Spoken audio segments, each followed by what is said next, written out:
வணக்கம் பக்தர்களே. எந்த மலர்களை கடவுளுக்கு போடக்கூடாது? இந்து சமயத்துல 10 விதமான மலர்கள் பற்றி சாஸ்திரத்துல சொல்லியிருக்காங்க. இந்த மலர்கள் சிலர் சொல்றது படி வீட்டுல கடினத்தையும் தடயங்களையும் கூட்டும். எந்த தேவனுக்கு எந்த மலர் பிடிக்கும் என்பதையும் தெரிஞ்சுக்கணும். நண்பர்களே, நீங்க கமெண்ட்ல ஹரஹர மகாதேவ் அல்லது உங்களுக்கு பிடிச்ச இஷ்ட தெய்வங்களையும் எழுதுங்க. எந்த கடவுளுக்கு எந்த மலர் வச்சா மனசுக்குள்ள நினைச்சது நடக்கும்னு தெரியுமா? சனாதன தர்மத்தை நம்புற மக்கள் பலவிதமான கடவுள்களை கும்பிடுறாங்க. இந்து சமயத்துல 33 கோடி தேவி தேவதைகள் இருக்காங்கன்னு சொல்லியிருக்காங்க. அவங்கள சில பேருக்கு நாம நிதானமா முழு மனசோட பூஜை செஞ்சுட்டு வர்றோம். கடவுளுக்கு மலர் போடுறதுக்கு சில விதிமுறைகள் இருக்குது. தவறா எந்த மலரையும் போட்டுட்டோம்னா கடவுளுக்கு பிடிக்காம போகலாம். அதனால சில சமயம் பூஜையில நமக்கு நன்மை கிடைக்காம போயிடும். கடவுளை குஷிப்படுத்தணும்னா அவர்களுக்கு பிடிக்கிற மலர் தான் போடணும். மலர்கள் என்பது இயற்கை நமக்கு கொடுத்த அழகான வரம் போல. அது புனிதமானது.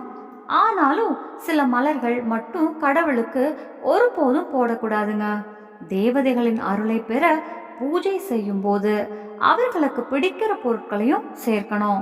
சாஸ்திரத்துல சொல்லியிருக்கு, நல்ல மனசோட புனிதமா கடவுளுக்கு மலர் சமர்ப்பிக்கிறவங்க மனசுக்குள்ள நினைச்சது நிறைவேறும். கடவுளின் பூஜை மலர் இல்லாம முழுமை இல்லைன்னு கூட சொல்லியிருக்கு. அதனால நண்பர்களே, நீங்க நம்ம ஆன்மீக தமிழ் சேனலுக்கு புதுசா வர்றீங்கன்னா சப்ஸ்கிரைப் பண்ணிடுங்க. அப்போ ஆரம்பிப்போம். கணேசரிடமிருந்து எந்த நல்ல காரியம்தான் இருந்தாலும் முதல்ல கணேசரையே நாம நினைப்போம். எல்லா தேவதைகள்லையும் முதல்ல பூஜை பெறுபவர் விநாயகர். விநாயகர் பூஜையில அருகம்புல் ரொம்ப முக்கியமா கருதப்படுது. விநாயகருக்கு அருகம்புல் ரொம்ப பிடிக்கும். விநாயகருக்கு அருகம்புல் சமர்ப்பிப்பது ஒரு பழமையான வழக்கம். அருகம்புல் மேல 3 அல்லது 5 இலைகள் இருந்தா அது ரொம்ப நல்லதுன்னு சொல்லியிருக்கு. புராணத்துல கூட கணேசருக்கு ஒருபோதும் துளசி போடக்கூடாதுன்னு சொல்லியிருக்காங்க. இப்போ நம்ம 2வது தெய்வம் பார்க்கலாம். சரஸ்வதி அம்பாள். கல்வியும் ஞானமும் தர தேவி சரஸ்வதிய குஷிப்படுத்தணும்னா வெள்ளை அல்லது மஞ்சள் நிற மலர் சமர்ப்பிக்கணும். வெள்ளை ரோஜா, வெள்ளை அரளி அல்லது மஞ்சள் செவ்வந்தி இதெல்லாம் சரஸ்வதி அம்பாளுக்கு ரொம்ப பிடிக்கும்.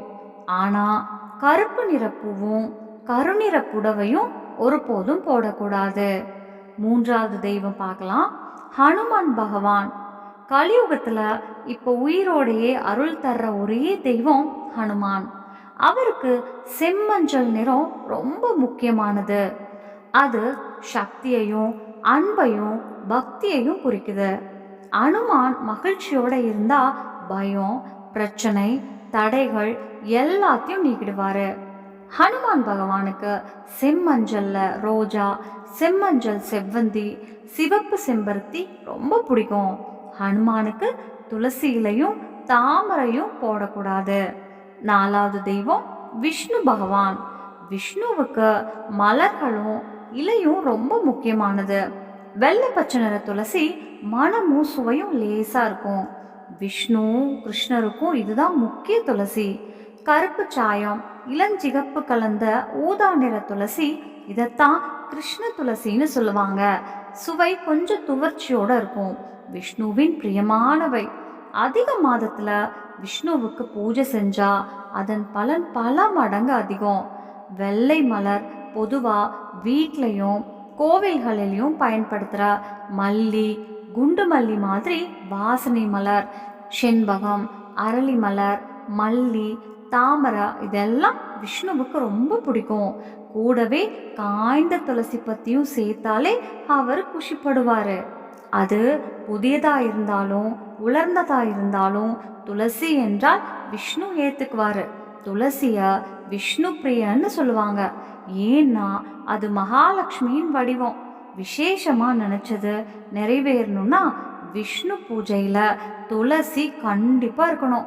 உலர்ந்த துளசி இலைகளை பூஜையில சமர்ப்பிப்பது திருமாலுக்கு ரொம்ப பிரியமானதுன்னு சாஸ்திரம் சொல்றது. ஆனா விஷ்ணுவுக்கு அரிசி, அக்ஷத, ஊமத்தாங்கி, ஊமத்தாம்பூ இவைகளை சமர்ப்பிக்க கூடாது. ஐந்தாவது தெய்வம் பார்க்க போறது லக்ஷ்மி தேவி. பணத்தையும் வளத்தையும் தர்ற தெய்வம் லக்ஷ்மி. எந்த நேரத்துல வேண்டும்னாலும் அவருக்கு பூஜை செய்யலாம். லக்ஷ்மிக்கு மிகவும் பிடிச்ச மலர் தாமரை. அதே மாதிரி மஞ்சள் மலரும் அவரை ரொம்ப குஷிப்படுத்தும். சிவப்பு செம்பருத்தி மலர் லக்ஷ்மியின் பிரியமானது. இது சமர்ப்பிச்சா செல்வமும் சந்தோஷமும் கூடிய வரும். அவர்களுக்கு சிவப்பு ரோஜாவும் ரொம்ப பிடிக்கும். லக்ஷ்மி தேவிக்கு துளசியும் வெள்ளை நிற மலர்களும் ஒருபோதும் போடக்கூடாது. ஆறாவது தெய்வம் சிவபெருமான். சிவனுக்கு எந்த மலர்கள் பிடிக்கும்? மகாதேவன், தேவாதி தேவன் ரொம்ப எளிமையானவர். அவரை குஷிப்படுத்த பெரிய விஷயம் வேண்டாம். சிவபெருமானுக்கு ஊமத்தாம்பூ, பவளமல்லி மலர்கள், நாகபுஷ்பம், வெள்ளை மலர் அரிதா கிடைக்கும் மலர் கோவில்கள்ல பயன்படும். உலர்ந்த தாமரை கொட்டைகள், அரளி, காட்டுப்பூ ஆரஞ்சு சிவப்பு நிறம் கொண்டது சிவ பூஜையில பயன்படுத்தலாம். எருக்கம் பூ சிவபெருமானுக்கு மட்டும் போடலாம். துர்க்கை அம்மன் கிட்ட போடக்கூடாது. தர்பை புல் மிகவும் புனிதமான புல். வேத பூஜை, ஹோமம், சிவ பூஜை எல்லாமே இதில் நடக்கும். இவைகளை சாஸ்திரப்படி சமர்ப்பிக்கணும். இப்போ காலத்துல தினமும் அபிஷேகம் பண்ண நேரம் இல்லைன்னா ஒரு குவளை தண்ணீர்ல சிவனுக்கு பிடிச்ச இந்த 5 மலர்களை போட்டு பூஜை செய்தாலே போதும். பார்வதி தேவி கௌரி அம்மன் கிட்டவும் சிவனுக்கு பிடிச்ச மலர்கள் எல்லாம் பிரியமானதே. அவங்களுக்கு செம்மஞ்சள், ரெட் நிற மலர்கள் ரொம்ப பிடிக்கும். சிவபெருமானுக்கு போடக்கூடாதவை துளசி, தாளம்பூ மலர், குங்குமம், தேங்காய் தண்ணீர். ஏழாவது தெய்வம் துர்க்கை அம்மன். நவராத்திரி துர்க்கை பூஜைக்கு ரொம்ப முக்கியமான காலம். துர்க்கை அம்மனுக்கு இந்த மலர்கள் வச்சா வீட்டில் அமைதி, செல்வம், அதிர்ஷ்டம் வரும். முக்கியமா சிகப்பு ரோஜா, சிகப்பு செம்பருத்தி, அதோட சங்கு மலர் நீல நிற மலரா இருக்கும். செண்பகம், வெள்ளை தாமரை, ஜாதி மல்லி தான். இவையும் சமர்ப்பிக்கலாம்.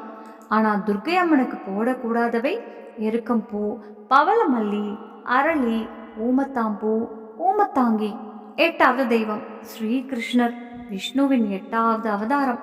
லட்டு கோபாலனுக்கு நீர் தாமரை, அரளி மலர், காட்டுப்பூ, குண்டு மல்லி, ஆரஞ்சு பிளஸ் சிவப்பு கலந்த தீநிறப்பூ, மலர் மாலை இதெல்லாம் ரொம்ப பிடிக்கும். கிருஷ்ணருக்கு கருப்பு நிற உடை போட்டு பூஜை செய்யக்கூடாது.